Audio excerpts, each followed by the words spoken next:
ನಮಸ್ಕಾರ ವೀಕ್ಷಕರೇ, welcome back to my channel. ಇವತ್ತಿನ ವಿಡಿಯೋವಿನಲ್ಲಿ ನಾನು ನಿಮ್ಮ ಹತ್ರ ಕ್ಯಾಂಡಲ್ ವ್ಯಾಕ್ಸ್ ರೀಡಿಂಗ್ ಮಾಡ್ತಿದ್ದೀನಿ. ಹಾಗೂ ಈ ವ್ಯಕ್ತಿಯ ಉದ್ದೇಶ ಏನಾಗಿದೆ, ನಿಮ್ಮ ಕಡೆಗೆ ಈ ವ್ಯಕ್ತಿ ನಿಮ್ಮ ವಿಚಾರವಾಗಿ ಏನು ಯೋಚನೆ ಮಾಡ್ತಾ ಇದ್ದಾರೆ, ಅವರ ಎನರ್ಜಿ ನಿಮ್ಮ ಕಡೆಗೆ ಏನಿದೆ ಅನ್ನುವ ವಿಚಾರವಾಗಿ ರೀಡಿಂಗ್ ಆಗಿರುತ್ತೆ. ಚಾನಲ್ನ ಸಬ್ಸ್ಕ್ರೈಬ್ ಮಾಡ್ಕೊಳ್ಳಿಲ್ಲ ಅಂದರೆ ದಯವಿಟ್ಟು ಸಬ್ಸ್ಕ್ರೈಬ್ ಮಾಡಿ. ಹಾಗೂ ನಿಮ್ಗೆ ಏನಾದರೂ individual counselling tarot reading session ಬೇಕಿದೆ ಅಂದರೆ ಡಿಸ್ಕ್ರಿಪ್ಷನಲ್ಲಿ ಕೊಟ್ಟಿರುವ ನಂಬರ್ಗೆ ಕಾಲ್ ಮಾಡಿ ಅಪಾಯಿಂಟ್ಮೆಂಟ್ನ ಪಡಿಬೇಕಾಗುತ್ತೆ. ಒಂದು ಫೋನ್ ಮುಖಾಂತರನಾದರೂ ತೊಗೋಬೋದು, ಅಥವಾ ನೀವು ಆಫೀಸ್ಗಾದರೂ ಬಂದು ಪಡಿಬಹುದು. ನಿಮಗೆ ಯಾವುದೋ ಅನುಕೂಲ ಅನಿಸುತ್ತೆ ನೀವು ಮಾಡಬಹುದು. ಈ ವ್ಯಕ್ತಿ ಜೊತೆ ಕಾಂಟ್ಯಾಕ್ಟ್ ಇರ್ಬೋದು, ಇಲ್ಲದೇ ಇರಬಹುದು, ಏನೇ ಇರ್ಬೋದು. ಅವರ ಸಿಚುವೇಶನ್, ಕಂಡೀಷನ್, ಅವರ ಎನರ್ಜಿ ನಿಮ್ಮ ಕಡೆಗೆ ಏನಿದೆ ಅಂತ ಚೆಕ್ ಮಾಡಿ ಹೇಳ್ತೀನಿ.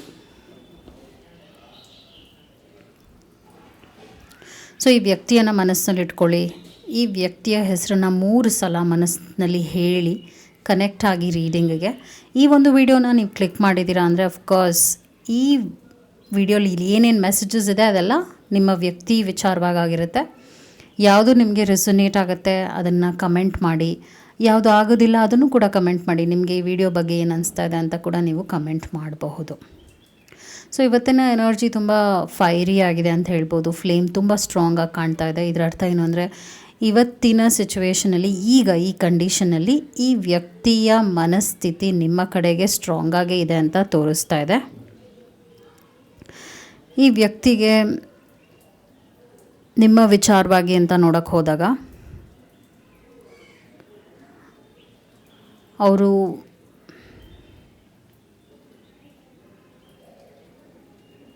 ಸ್ವೀಟ್ ಮೆಮೊರೀಸ್ ಅಂತ ಹೇಳ್ತೀವಲ್ಲ, ಒಳ್ಳೆಯ ವಿಷಯಗಳು ಅವರ ನಡುವೆ ಏನಿದೆ ಅದ್ರ ಬಗ್ಗೆ ಯೋಚನೆ ಮಾಡ್ತಾ ಇದ್ದಾರೆ. ನಿಮ್ಮಲ್ಲಿರುವಂಥ ಒಳ್ಳೆಯ ಗುಣಗಳ ಬಗ್ಗೆ ಯೋಚನೆ ಮಾಡ್ತಾ ಇದ್ದಾರೆ. ನೀವು ಮಾಡಿರುವಂಥ ಸಹಾಯ, ನೀವು ಇಟ್ಕೊಂಡಿರುವಂಥ ಒಂದು ಟ್ರಸ್ಟ್, ಅಥವಾ ನೀವು ಸಪೋರ್ಟ್ ಮಾಡಿದ್ದೀರ ನೋಡಿ, ಆ ವಿಚಾರವಾಗಿ ಬಹಳ ಡೀಪಾಗಿ ಯೋಚನೆ ಮಾಡ್ತಾ ಇದ್ದಾರೆ. ಅದಕ್ಕೆ ಅವರೊಂಥರ ಗ್ರ್ಯಾಟಿಟ್ಯೂಡ್ನ ಫೀಲ್ ಮಾಡ್ತಾ ಇದ್ದಾರೆ. ಗ್ರ್ಯಾಟಿಟ್ಯೂಡ್ ಅಂದರೆ ಒಂದು ರೀತಿಯಾದ ಕೃತಜ್ಞತಾ ಮನೋಭಾವನೆ ನಿಮ್ಮ ವಿಚಾರವಾಗಿ ಮೂಡಿದೆ ಅಂತ ಕಾರ್ಡ್ಸ್ನಲ್ಲಿ ತೋರಿಸ್ತಿದೆ. ಈ ವ್ಯಕ್ತಿಗೆ ನಿಮ್ಮ ವಿಚಾರವಾಗಿ ಒಳ್ಳೆಯದನ್ನೇ ಮಾಡಬೇಕು, ಒಳ್ಳೆಯದಾಗಿರಬೇಕು ಅನ್ನೋ ಮನಸ್ಥಿತಿ ಇದೆ. ನಿಮ್ಮ ಜೊತೆ ಅವರ ಲೈಫ್ನ ಕಟ್ಕೋಬೇಕು ಅನ್ನೋ ಆಶಯ ಈ ವ್ಯಕ್ತಿನಲ್ಲಿದೆ. ಆದರೆ ಅವರ ನಡುವೆ ಏನೋ ಅಷ್ಟು ಪ್ರಾಬ್ಲಮ್ಸ್ ಅರೈಸ್ ಆಗಿದೆ. ಯಾವುದೋ ಒಂದು ಕಾರಣವಾಗಿ ಬಿರುಕು ಬಿಟ್ಟಿದೆ ಈ ರಿಲೇಷನ್ಶಿಪ್ನಲ್ಲಿ. ಸ್ಪೆಷಲಿ ಏನು ತೋರಿಸ್ತಿದೆ ಅಂದರೆ, ಅವರ ಗುರಿಗಳಿದೆಯಲ್ಲ ಅದು ಬೇರೆ ಬೇರೆ ಆಗಿದೆ. ಓಕೆ, ಇದರಿಂದ ಕೂಡ ಬೇರೆ ಆಗುವಂಥ ಒಂದು ಸ್ಥಿತಿ ಬಂದಿರಬಹುದು. ಈಗ ನಿಮ್ಮ ಗುರಿ ಬೇರೆ ಕಡೆ ಇರೋದಾಗಿದ್ದರೆ, ಅವರ ಗುರಿ ಇನ್ನೇನೋ ಕೆಲಸ ಮಾಡೋದಾಗಿದ್ದರೆ, ಇಬ್ಬರೂ ಒಟ್ಟಿಗೆ ಜೀವನ ಮಾಡೋಕ್ಕಾಗಲ್ಲ, ಇಬ್ಬರೂ ಒಟ್ಟಿಗೆ ಇರೋಕ್ಕಾಗಲ್ಲ. ಬಿಕಾಸ್ ನಮ್ಮ ಗುರಿಗಳು, ನಮ್ಮ ಉದ್ದೇಶಗಳು ಒಂದೇ ಆಗಿರಬೇಕು ರಿಲೇಷನ್ಶಿಪ್ನಲ್ಲಿ. ಆ ಒಂದು ವಿಚಾರ ಈ ಒಂದು ರಿಲೇಷನ್ಶಿಪ್ನಲ್ಲಿ ಲ್ಯಾಕ್ ಆಗಿದೆ. ಲ್ಯಾಕ್ ಅಂದರೆ ಆಬ್ಸೆನ್ಸ್. ನೀವಿಬ್ಬರೂ ಕೂಡ ಒಂದೇ ದಾರಿಯಲ್ಲಿ ಹೋಗೋಕ್ಕೆ ಕಷ್ಟ ಆಗ್ತಾ ಇದೆ. ಬಿಕಾಸ್ ಅವರು ಬ್ಯುಸಿ ಇರ್ಬೋದು, ಯಾವುದೋ ವಿಚಾರವಾಗಿ ನೀವು ಬ್ಯುಸಿ ಇರ್ಬೋದು. ಇದರಿಂದ ಏನಾಗ್ತಾ ಇದೆ, ಕ್ವಾಲಿಟಿ ಟೈಮ್ ಕೊಡೋಕ್ಕಾಗ್ತಾ ಇಲ್ಲ. ಇಬ್ರಿಗೂ ಟೈಮಿನ ಅಭಾವ ಇದೆ. ಅದರಿಂದ ಏನಾಗ್ತಾ ಇದೆ, ಈ ರಿಲೇಷನ್ಶಿಪ್ನಲ್ಲಿ ಇನ್ವೆಸ್ಟ್ಮೆಂಟ್ ಕಮ್ಮಿ ಆಗಿದೆ. ನಿಮಗೂ ಅವ್ರಿಗೂ ಇರಬೇಕು ಅನಿಸಿದ್ರು ಒಟ್ಟಿಗೆ ಇರೋಕ್ಕೆ ಆಗದೇ ಇರುವಂಥ ಒಂದು ಸಂದರ್ಭ ಇಬ್ಬರಲ್ಲೂ ಬಂದಿದೆ ಅಂತ ಹೇಳ್ಬೋದು. ಇದರಿಂದ ಏನಾಗ್ತಾ ಇದೆ ಅಂದರೆ, ರಿಲೇಷನ್ಶಿಪ್ನಲ್ಲಿ ಆದಷ್ಟು ಪ್ರಾಬ್ಲಮ್ಸ್ ಅರೈಸ್ ಆಗ್ತಾ ಇದೆ. ಹಾಗೂ ಇವ್ರಿಗೆ ನಿಮ್ಮ ಜೊತೆ ಇರಬೇಕು ಅಂತ ಕೂಡ ಪ್ರಾಕ್ಟಿಕಲಿ ಅನ್ನಿಸ್ತಾ ಇಲ್ಲ. ಇದು ವರ್ಕೌಟ್ ಆಗಲ್ಲ ಅನ್ನುವಂಥ ಒಂದು ಮೈಂಡ್ಸೆಟ್ನಲ್ಲೇ ಈ ವ್ಯಕ್ತಿ ಇದ್ದಾರೆ. ಈ ಥರನೇ ಯೋಚನೆ ಕೂಡ ಮಾಡ್ತಾ ಇದ್ದಾರೆ. ಈ ವ್ಯಕ್ತಿಗೆ ಏನು ಅನಿಸುತ್ತೆ ಅಂದರೆ, ನೀವು ಇವಾಗ ಈ ವ್ಯಕ್ತಿ ಬಗ್ಗೆ ಯೋಚನೆ ಮಾಡ್ತಾ ಇದ್ದೀರಲ್ಲ, ಈ ವ್ಯಕ್ತಿಗೆ ಏನು ಅನಿಸುತ್ತೆ ಅಂದರೆ, ನನ್ನ ಕಡೆಯಿಂದ ನಾನು ಈ ರಿಲೇಷನ್ಶಿಪ್ನ ಬೆಳೆಸ್ಕೊಂಡು ಹೋದರೆ ತುಂಬ ಕಾಂಪ್ರಮೈಸ್ ಆಗಿಬಿಡ್ತೀನೇನೋ ಅನ್ನುವಂಥ ಒಂದು ಭಯ ಕಾಡ್ತಾ ಇದೆ. ನಾನು ಕಾಂಪ್ರಮೈಸ್ ಮಾಡ್ಕೋಬೇಕೇನೋ, ನಾನು ಅಡ್ಜಸ್ಟ್ ಮಾಡ್ಕೋಬೇಕೇನೋ, ನಾನು ಖುಷಿಯಾಗಿರೋಕ್ಕಾಗಲ್ವೇನೋ. ಇದರ ಅರ್ಥ ನಿಮ್ಮಲ್ಲೇನೋ ಪ್ರಾಬ್ಲಮ್ ಇದೆ ಅಂತ ಅಲ್ಲ. ನಾನು ಆಗಲೇ ಹೇಳಿದಾಗೆ ಅವರ ಗುರಿಗಳಲ್ಲಿ ಡಿಫ್ರೆನ್ಸಸ್ ಇರೋದ್ರಿಂದ ನೀವು ಬೇರೆ ಆ್ಯಂಗಲಲ್ಲಿ ಯೋಚನೆ ಮಾಡ್ತೀರಾ. ಇವಾಗ ಏನಾಗುತ್ತೆ ಅಂದರೆ, ಇಬ್ಬರು ಬೇರೆ ಬೇರೆ ವಿಚಾರವಾಗಿ ಎಫರ್ಟ್ಸ್ನ ಹಾಕ್ಕೊಂಡು ಹೋದಾಗ ಲೈಫ್ನಲ್ಲಿ ಇಬ್ಬರೂ ಕೂಡ ಟ್ರಾವೆಲ್ಲೇ ಮಾಡ್ಕೊಂಡು ಹೋಗ್ತಾ ಇದ್ದೀರಾ, ಅಥವಾ ಒಬ್ರಿಗೊಬ್ರು ಟೈಮ್ ಇನ್ವೆಸ್ಟೇ ಮಾಡೋಕ್ಕಾಗ್ತಾಯಿಲ್ಲ. ನೀವಿದ್ದಾಗ ಅವ್ರ ಮನೇಲಿರಲ್ಲ, ಅವರಿದ್ದಾಗ ನೀವು ಮನೇಲಿರಲ್ಲ, ಅಥವಾ ನಿಮಗೆ ಮೆಸೇಜ್ ಮಾಡಬೇಕು ಅನಿಸ್ದಾಗ ಅವ್ರು ಅವೈಲೇಬಲ್ ಇರಲ್ಲ, ನೀವು ಕಾಲ್ ಮಾಡಬೇಕು ಅನಿಸ್ದಾಗ ಆ ವ್ಯಕ್ತಿ ಇರೋದಿಲ್ಲ, ಅಥವಾ ಆ ವ್ಯಕ್ತಿಗೆ. ಸೊ ಈ ಥರ ಡಿಫ್ರೆನ್ಸಸ್ ಈ ರಿಲೇಷನ್ಶಿಪ್ನಲ್ಲಿ ತುಂಬ ಸ್ಟ್ರಾಂಗಾಗಿ ನೋಡ್ತಾ ಇದ್ದೀನಿ. ನಿಮಗೆ ಯಾವಾಗ ಒಂದು ಅವರ ಇರುವಿಕೆ ಬೇಕು ಅನಿಸುತ್ತೆ, ಅವ್ರು ಇರೋದಿಲ್ಲ ಅವಾಗ. ಅವ್ರಿಗೆ ಯಾವಾಗ ನಿಮ್ಮ ಅವಶ್ಯಕತೆ ಇದೆ ಅನಿಸುತ್ತೆ, ನೀವು ಅವಾಗ ಇರೋದಿಲ್ಲ. ಸೊ ಈ ಥರ ಒಂದಷ್ಟು ಪ್ರಾಬ್ಲಮ್ಸ್ ಈ ರಿಲೇಷನ್ಶಿಪ್ನಲ್ಲಿ ಸ್ಟ್ರಾಂಗಾಗಿ ನೋಡ್ತಾ ಇದ್ದೀನಿ. ಇದನ್ನು ನೀವಿಬ್ಬರು ಬೇಕು ಅಂತ ಮಾಡ್ತಾ ಇದ್ದೀರಾ ಅಂತ ನಾನು ಖಂಡಿತ ಹೇಳಲ್ಲ. ಇಬ್ಬರು ಬೇಕು ಅಂತ ಮಾಡ್ತಾ ಇಲ್ಲ, ಆ ಸಂದರ್ಭ, ಆ ಸ್ಥಿತಿ ಇಬ್ಬರದು ಹಾಗೇ ಇದೆ. ಅದರಿಂದ ಈ ಥರ ಎಲ್ಲ ಸಿಚುವೇಶನ್ ಅರೈಸ್ ಆಗಿಬಿಟ್ಟಿದೆ. ಈ ಥರ ಎಲ್ಲ ಪ್ರಾಬ್ಲಮ್ಸ್ ಇಬ್ರಿಗೂ ಕೂಡ ಎದುರಿಸುವಂಥ ಒಂದು ಸ್ಥಿತಿ ಬಂದಿದೆ. ನಾನು ಆಗಲೇ ಹೇಳಿದಾಗೆ ಇದು ಮಾಡಬೇಕು, ಈ ಥರನೇ ನಡ್ಕೋಬೇಕು, ಈ ಥರ ಉದ್ದೇಶ ಯಾರಿಗೂ ಇಲ್ಲ, ಇಲ್ಲಿ ಇಬ್ರಿಗೂ ಇಲ್ಲ, ಅವ್ರಿಗೂ ಇಲ್ಲ, ನಿಮಗೂ ಇಲ್ಲ. ಆದರೆ ಪರಿಸ್ಥಿತಿ ಇಬ್ಬರನ್ನು ಈ ಥರದ್ದು ಒಂದು ಸಿಚುವೇಶನ್ಗೆ ತಳ್ಳಿದೆ ಅಂತ ಹೇಳ್ಬೋದು. ಒಂಥರ ಬ್ಯಾಡ್ ಟೈಮಿಂಗ್ ಅಂತ ಹೇಳ್ತೀನಿ. ಅದರಿಂದನೇ ರಿಲೇಷನ್ಶಿಪ್ ಪ್ರಾಕ್ಟಿಕಲಾಗಿ ವರ್ಕ್ ಆಗ್ತಾಯಿಲ್ಲ. ಇಬ್ರಿಗೂ ಕೂಡ ಏನಾಗ್ತಾ ಇದೆ ಅನಿಸುತ್ತೆ ಅಂದರೆ, ಲೈಕ್ ಅವ್ರಿಗೇನು ಅನಿಸುತ್ತೆ, ನೀವು ತುಂಬ ಕಾಂಪ್ರಮೈಸ್ ಮಾಡ್ಕೊಂಡಾಗ ನೀವು ಗಿವ್ ಅಪ್ ಮಾಡಿಬಿಡ್ತೀರೇನೋ, ಲಾಂಗ್ ಟರ್ಮ್ಗೆ ಈ ರಿಲೇಷನ್ಶಿಪ್ ಸರಿ ಹೋಗಲ್ವೇನೋ. ಸೊ ಇಮೋಷ್ನಲಿ ಇಬ್ಬರು ಕೂಡ ಒಂದು ಅಟ್ಯಾಚ್ಮೆಂಟ್ನ ಬೆಳೆಸ್ಕೊಂಡಿದ್ರು ಕೂಡ, ಲಾಜಿಕಲಿ ಅಂತ ನೋಡೋಕ್ಕೆ ಹೋದಾಗ, ಪ್ರಾಕ್ಟಿಕಲಿ ಅರ್ಥ ಮಾಡ್ಕೊಳ್ಳೋಕೆ ಹೋದಾಗ ಏನನ್ಸುತ್ತೆ ಇಬ್ರಿಗೂ ಕೂಡ, ಇದು ಕಷ್ಟ ಇದೆ, ನನಗೆ ಇವ್ರ ಜೊತೆ ಇರೋಕ್ಕೆ ಕಷ್ಟ ಇದೆ. ಮೇ ಬಿ ಅವ್ರ ಫ್ಯಾಮ್ಲಿ ಕೂಡ ಹಾಗೇ ಇರಬಹುದು, ಫ್ಯಾಮ್ಲಿ ಜೊತೆನೂ ನೀವು ಕನೆಕ್ಟ್ ಆಗೋದು ಕಷ್ಟ ಅಂತ ಈ ವ್ಯಕ್ತಿಗೆ ಅನ್ನಿಸ್ತಾ ಇರ್ಬೋದು. ಆ ಥರದ ಒಂದು ಡಿಫ್ರೆನ್ಸಸ್ ಫ್ಯಾಮ್ಲಿ ವಿಚಾರವಾಗೂ ನಾನು ಪಿಕ್ ಮಾಡ್ತಾಯಿದ್ದೀನಿ. ಅವರು ಫ್ಯಾಮ್ಲಿ ವಿಚಾರವಾಗಿ ತುಂಬಾ ಅಟ್ಯಾಚ್ಮೆಂಟ್ನ ಹೊಂದಿದ್ದಾರೆ. ನಿಮಗೆ ಇಂಡಿಪೆಂಡೆಂಟ್ ಆಗಿರಬೇಕು, ಲೈಫ್ನ ಇನ್ನೂ ಅದ್ಭುತವಾಗಿ ಲೀಡ್ ಮಾಡಬೇಕು, ಅಟ್ಯಾಚ್ಮೆಂಟ್ನ ಬೆಳೆಸ್ಕೊಂಡ್ರೆ ವೀಕ್ ಆಗಿಬಿಡ್ತೀವೇನೋ, ಆ ಥರ ಒಂದು ಯೋಚನೆಯಲ್ಲಿ ನೀವಿದ್ದೀರಾ. ನಾನು ಆಗಲೇ ಹೇಳಿದಾಗೆ ಇದು ಕೂಡ ಒಂದು ಕಾರಣ ಆಗಿದೆ ನೀವಿಬ್ಬರು ಈಗ ಈ ಒಂದು ಸ್ಥಿತಿನಲ್ಲಿ ಇರೋದಕ್ಕೆ, ಈ ಥರ ಒಂದು ಕಾಂಟ್ಯಾಕ್ಟ್ನ ಬಿಟ್ಟಿರೋದಕ್ಕೆ, ಅಥವಾ ನೋ ಕಾಂಟ್ಯಾಕ್ಟ್ನ ಇಟ್ಕೊಂಡಿರೋದಕ್ಕೆ, ಅಥವಾ ಒಂದು ಸಿಚುವೇಶನ್ ಜಗಳದಲ್ಲೂ ಆಗಿರ್ಬೋದು, ಇಬ್ಬರು ಕೂಡ ಜಗಳ ಮಾಡ್ಕೊಂಡಿರ್ಬೋದು. Something I am picking like this also. Problems ಏನಾಗ್ತಾ ಇದೆ ಅಂದರೆ, ಇಬ್ಬರು ಸಾರ್ಟ್ ಔಟ್ ಮಾಡ್ಕೊಂಡಿಲ್ಲ, ಕೂತ್ಕೊಂಡು ಸಾಲ್ವ್ ಮಾಡ್ಕೊಂಡಿಲ್ಲ, ಆದರೆ ಇಬ್ಬರು ಬೆಳೆಸ್ಕೊಂಡೇ ಹೋಗಿದ್ದೀರಾ. ಸೊ ಆ ವ್ಯಕ್ತಿಗೆ ಏನನ್ನಿಸ್ತಿದೆ ಅಂದರೆ, ನಾನು ಯಾವಾಗಲೂ ಕಾಂಪ್ರಮೈಸ್ ಮಾಡಿಕೊಂಡು, ನಾನು ಯಾವಾಗಲೂ ಅಡ್ಜಸ್ಟ್ ಮಾಡಿಕೊಂಡೇ ಇರಬೇಕಾಗುತ್ತೇನೋ, ಯಾಕಂದರೆ ಅವ್ರಿಗೇನು ಅನಿಸುತ್ತೆ, ನೀವು ಅವ್ರನ್ನ ಅರ್ಥ ಮಾಡ್ಕೋತಾ ಇಲ್ಲ ಅಂತ ಅನ್ನಿಸ್ತಾ ಇದೆ. ಆ ವ್ಯಕ್ತಿಗೆ ಆ ಥರ ಒಂದು ಮನಸ್ಥಿತಿ ಬಂದುಬಿಟ್ಟಿದೆ. ನೀವು ಆ ಒಂದು ಯೋಚನೆಯಲ್ಲೇ ಮುಳುಗಿರ್ತೀರಾ, ನೀವು ಅವ್ರಿಗೆ ಸಪೋರ್ಟಿವ್ ಆಗಿರೋದಿಲ್ವೇನೋ, ಯಾಕಂದರೆ ನೀವು ಖುಷಿಯಾಗಿರೋದಿಲ್ವೇನೋ, ನೀವು ಅವ್ರನ್ನ ಅರ್ಥ ಮಾಡ್ಕೊಳ್ಳಲ್ವೇನೋ. ನೀವು ಮಾಡಿದ್ದೀರಾ ಅದೆಲ್ಲ, ನೀವು ತುಂಬ ಕಷ್ಟವಾಗಿ ಒಂಥರ ಬಲವಂತವಾಗಿ ಮಾಡಿದ್ದೀರೇನೋ ಅಂತ ಅವ್ರಿಗೆ ಅನ್ನಿಸ್ತಾ ಇದೆ. ಅದರಿಂದ ಏನು ಅನ್ನಿಸ್ತಿದೆ ಅಂದರೆ, ನೀವೊಂದು ಪಂಜರದಲ್ಲಿದ್ದೀರೇನೋ ಅವ್ರ ಜೊತೆ. ಅದಕ್ಕೆ ನಾನು ಯಾಕೆ ಆ ಥರ ಒಂದು ಪ್ರೆಷರ್ನ ಕೊಡಬೇಕು ಅನ್ನೋದಕ್ಕೂ ಈ ವ್ಯಕ್ತಿ ನಿಮ್ಮಿಂದ ದೂರ ಆಗಿದ್ದಾರೆ ಅಂತ ತೋರಿಸ್ತಾ ಇದೆ. ಅವ್ರಿಗೆ ಈ ಒಂದು ಡಿಸ್ಟೆನ್ಸ್ ಇದೆಯಲ್ಲ, ನೀವು ಅವರು ಮಾತಾಡದೇ ಇರುವಂಥದ್ದು, ಈ ಥರ ಸೈಲೆಂಟ್ ಆಗಿರೋದು, ಅಥವಾ ಏನೇ ಇಬ್ಬರು ಅನುಭವಿಸ್ತಿರ್ಬೋದು, ಅದು ಕಷ್ಟ ಅನಿಸ್ತಾ ಇದ್ರೂ ಕೂಡ ಇಬ್ಬರು ನರಳುತ್ತಾ ಇದ್ದೀರಾ ಅಂತಲೇ ಹೇಳ್ತೀನಿ.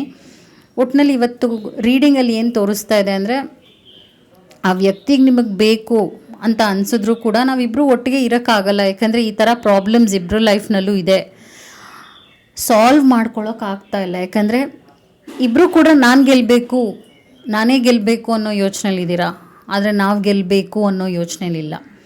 ಸೊ ನಿಮ್ಮಲ್ಲೂ ಪ್ರಾಬ್ಲಮ್ಸ್ ಇದೆ, ಈ ವ್ಯಕ್ತಿಲೂ ಪ್ರಾಬ್ಲಮ್ಸ್ ಇದೆ ಅಂತ ಇವತ್ತು ರೀಡಿಂಗ್ನಲ್ಲಿ ತೋರಿಸ್ತಾ ಇದೆ. ಇಬ್ಬರೂ ಕೂಡ ಒಂದು ಪ್ರಾಬ್ಲಮ್ನ ಸಾಲ್ವ್ ಮಾಡಿಕೊಂಡು ಕಾಂಪ್ರಮೈಸ್ ಎಲ್ಲಾದರೂ ಆಗೋಕ್ಕಾಗುತ್ತೆ ಅಂದರೆ ವರ್ಕೌಟ್ ಆಗ್ಬೋದೇನೋ, ಆದರೆ ತುಂಬ ಕಷ್ಟ ಇದೆ ಆಗೋದು ಇದು ವರ್ಕೌಟ್. ಬಿಕಾಸ್ ಮೇಜರ್ ಚಾಲೆಂಜಸ್ ಇದೆ, ಮೈನರ್ ಚಾಲೆಂಜಸ್ ಅಲ್ಲ ಈ ರಿಲೇಷನ್ಶಿಪ್ನಲ್ಲಿ. ಅದು ನಾನು ಕ್ಯಾಂಡಲ್ ವ್ಯಾಕ್ಸ್ ರೀಡಿಂಗ್ನಲ್ಲಿ I did the reading.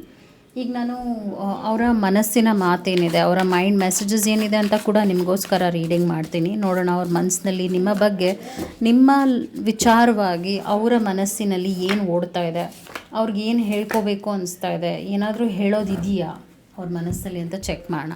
First message ಏನು ಬರ್ತಾ ಇದೆ ಅಂದರೆ, loving you is like breathing, how can I stop. ನಾನು ಆಗಲೇ ಹೇಳಿದಾಗೆ ಇವತ್ತು ಸ್ಪೆಷಲಿ ಅವ್ರು ನಿಮ್ಮ ವಿಚಾರವಾಗಿ ಯೋಚನೆ ಮಾಡ್ತಾಯಿದ್ರೆ, ಇದನ್ನೇನಾದ್ರು ವರ್ಕೌಟ್ ಮಾಡ್ಕೋಬೋದಾ, ನಾನು ಅವರು ಸರಿ ಹೋಗ್ಬೋದೇನೋ. ಆದರೆ ಅವ್ರಿಗೆ ಹಿಂದಿನ ಎಕ್ಸ್ಪೀರಿಯನ್ಸ್, ನೀವು ಅವರು ಏನೇನು ಪ್ರಾಬ್ಲಮ್ಸ್ನ ಅನುಭವಿಸಿದ್ದೀರಿ, ಇದು ಸಾಲ್ವ್ ಮಾಡೋಕ್ಕೆ ಆಗಲ್ಲ ಅನ್ನುವಂಥ ಒಂದು ವಿಚಾರಕ್ಕೂ ಬರ್ತಾ ಇದ್ದಾರೆ.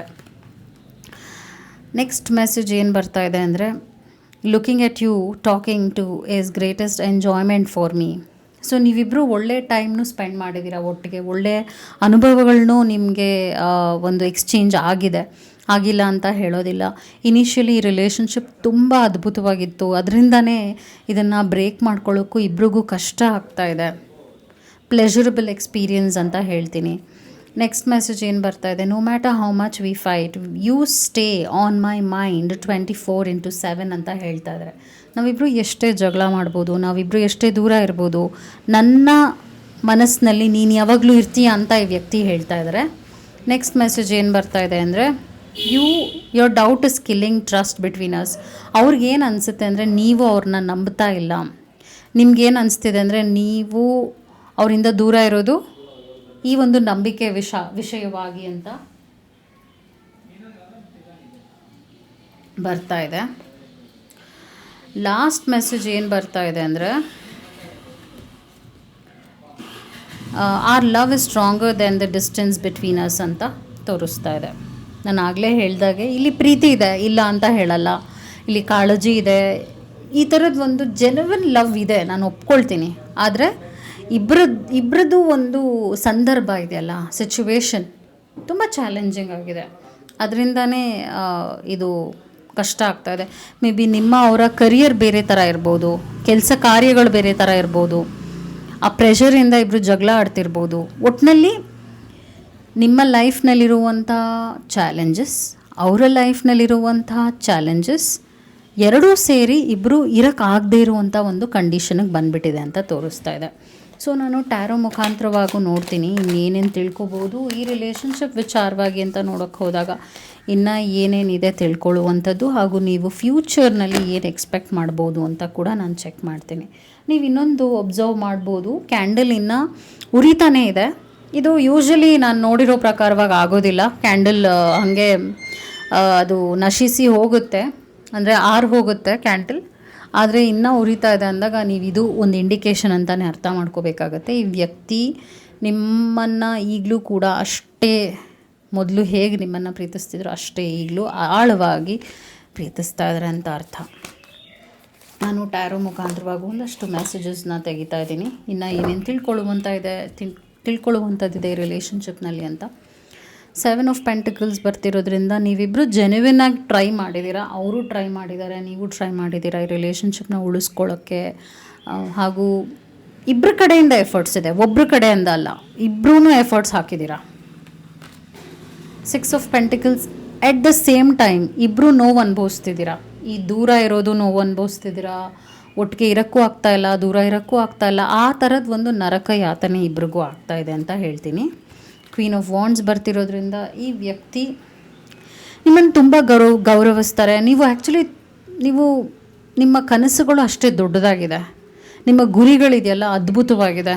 ಈ ವಿಚಾರವಾಗಿ ಅವ್ರು ನೀವು ನಿಮ್ಮ ಜಾಬ್ನ ಸೀರಿಯಸ್ ಆಗಿ ತೊಗೊಂಡಿದ್ದೀರಾ, ನಿಮ್ಮ ಕರಿಯರ್ ಪಾತ್ನ ನೀವು ಸೀರಿಯಸ್ ಆಗಿ ತೊಗೊಂಡಿದ್ದೀರಾ, ನಿಮ್ಮ ಲೈಫ್ನಲ್ಲಿ ನೀವು ಸಾಧನೆಯ ದಾರಿಲಿದ್ದೀರಾ. ಈ ವಿಚಾರವಾಗಿ ಅವ್ರಿಗೆ ಬಹಳ ಹೆಮ್ಮೆ ಅನಿಸುತ್ತೆ ನಿಮ್ಮನ್ನು ನೋಡಿದಾಗ. ಹಾಗೂ ನೈಟ್ ಆಫ್ ವಾಂಡ್ಸ್ ಬರ್ತಿರೋದ್ರಿಂದ ನಾನು ಆಗಲೇ ಹೇಳಿದಾಗೆ ಅವರ ದಾರಿ ಬೇರೆ, ನಿಮ್ಮ ದಾರಿ ಬೇರೆ. ಅವರು ಒಂದು ವಾರಿಯರ್ ಆಗಿದ್ದಾರೆ, ನೀವೊಂದು ಕ್ವೀನ್ ಆಗಿದ್ದೀರಾ.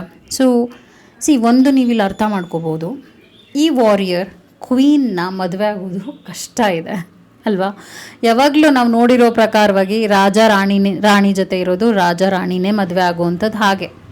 ಆದರೆ ಇದು ವಾರಿಯರ್ ಅಂದರೆ ಏನು, ಸೈನಿಕ ಒಂದು ರಾಣಿಯನ್ನು ಮದುವೆ ಆಗೋದು ಅಂದರೆ ಅದು ಅಸಂಭವ ಅಂತೀವಲ್ಲ, ಹಾಗೆ ನಿಮ್ಮ ಲೈಫ್ ಕಂಡೀಷನ್ ಅಂತ ನಾನು ಹೇಳ್ತಾ ಇದ್ದೀನಿ.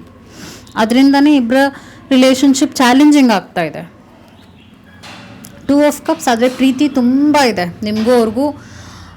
ಲೈಕ್ ಯಾರನ್ನ ನೀವು ಮೀಟ್ ಮಾಡಿದ್ರು, ಅವರು ಇನ್ಯಾರನ್ನ ಮೀಟ್ ಮಾಡಿದ್ರು, ಯಾರ ಜೊತೆ ಇದ್ದರು, ನೀವು ಇರುವ ಹಾಗೆ ಅನಿಸೋದಿಲ್ಲ. ಈಗ ಪ್ರೀತಿ ಅನ್ನೋದು ಅಷ್ಟು ಅದ್ಭುತ ಅಲ್ವಾ. ನಮಗೊಬ್ಬರ ಜೊತೆ ಪ್ರೀತಿ ಆಗುತ್ತೆ ಲೈಫ್ನಲ್ಲಿ, ಜೆನ್ಯುವಿನ್ ಆಗಿ ಮನಸ್ಪೂರ್ವಕವಾಗಿ ನಾವು ಒಬ್ಬರನ್ನ ತುಂಬಾ ಪ್ರೀತಿಸಿರ್ತೀವಿ, ಓಕೆನಾ. ಅದು ಲೈಫ್ನಲ್ಲಿ ಒಂದೇ ಸಲ ನಡೆಯುತ್ತೆ. ಆ ಥರದ್ದು ಒಂದು ಎಕ್ಸ್ಪೀರಿಯನ್ಸ್ ಇದಾಗಿದೆ ಅಂತ ಹೇಳ್ತೀನಿ. ಕಿಂಗ್ ಆಫ್ ಪೆಂಟಿಕಲ್ಸ್ ಬರ್ತಿರೋದ್ರಿಂದ ನನ್ನ ಪ್ರಕಾರವಾಗಿ, ರೀಡಿಂಗ್ ಪ್ರಕಾರವಾಗಿ ನೋಡೋಕ್ಕೆ ಹೋದಾಗ ಇನ್ನೊಂದು ಸ್ವಲ್ಪ ಟೈಮ್ ಕೊಡಬೇಕಾಗುತ್ತೆ. ಇಬ್ಬರು ಸಿಚುವೇಷನ್ನಲ್ಲಿ ಒಂದಷ್ಟು ಬದಲಾವಣೆಗಳು ಬಂದಾಗ ನಿಮ್ಮ ರಿಲೇಷನ್ಶಿಪ್ನಲ್ಲಿ ಒಂಚೂರು ಚೇತರಿಕೆ ನೋಡ್ತೀರಾ. ಆದರೆ ನೋ ಕಾಂಟ್ಯಾಕ್ಟಲ್ಲಿ ಇರೋದಲ್ಲ ಸೊಲ್ಯೂಷನ್ ಅಂತ ಕೂಡ ಹೇಳ್ತೀನಿ. ನೀವು ಕೂಡ ಆದಷ್ಟು ಟ್ರೈ ಮಾಡಿ ಅವ್ರನ್ನ ಅರ್ಥ ಮಾಡ್ಕೊಳ್ಳೋಕ್ಕೆ, ಅವ್ರ ಸಿಚುವೇಶನ್ನ ಅರ್ಥ ಮಾಡ್ಕೊಳ್ಳೋಕೆ ಟ್ರೈ ಮಾಡಿ. ಮಾತಾಡೋಕ್ಕೆ ಆಗುತ್ತೆ ನಿಮ್ಮ ಕೈಲಿ ಅಂದರೆ ಮಾತಾಡಿ. ಇದನ್ನು ಬಲವಂತವಾಗಿ ಮಾಡಿ ಅಂತ ಹೇಳ್ತಾ ಇಲ್ಲ. ಏಕೆಂದರೆ ಅವ್ರಿಗೆ ಇವತ್ತಲ್ಲ ನಾಳೆ ನಾನು ಈಕೆ ಜೊತೆ ಅಥವಾ ಈತನ ಜೊತೆ ನನ್ನ ಲೈಫ್ನ ಕಟ್ಕೋಬಹುದು ಅನ್ನೋ ಆಸೆನಲ್ಲಿ ಈಗಲೂ ಇದ್ದಾರೆ. ಆದರೆ ಅದು ಇಷ್ಟು ಬೇಗ ಆಗುತ್ತೆ ಅಂತ ನಾನು ಖಂಡಿತ ಹೇಳಲ್ಲ. ಇದಕ್ಕೆ ಟೈಮ್ ತೊಗೊಳುತ್ತೆ. It is a journey. ಇದು ಕೆಲವು ವರ್ಷಗಳು ಆಗಬಹುದು. ಓಕೆ, ಅದು ನಿಮ್ಮ ರೀಡಿಂಗ್ ಆಗಿತ್ತು. ನಿಮಗೇನು ಅಡ್ವೈಸ್ ಅಂತ ಕೂಡ ಹೇಳಿಬಿಡ್ತೀನಿ. ನಿಮ್ಮ ಲೈಫ್ಗೆ ಇವಾಗಿರುವಂಥ ಕಂಡೀಷನ್ ಅಂತ ಬಂದಾಗ ನಿಮಗೇನಿದೆ ಅಡ್ವೈಸ್ ಯೂನಿವರ್ಸಿಂದ ಅಂತ ನಾನು ಚೆಕ್ ಮಾಡಿ ಹೇಳ್ತೀನಿ. ಚಾನೆಲ್ನ ಸಬ್ಸ್ಕ್ರೈಬ್ ಮಾಡ್ಕೊಂಡಿಲ್ಲ ಅಂದರೆ ದಯವಿಟ್ಟು ಸಬ್ಸ್ಕ್ರೈಬ್ ಮಾಡಿ.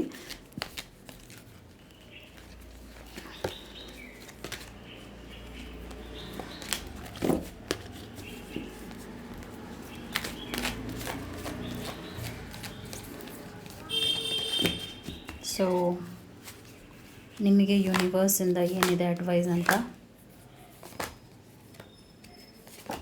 ನೋಡೋಣ.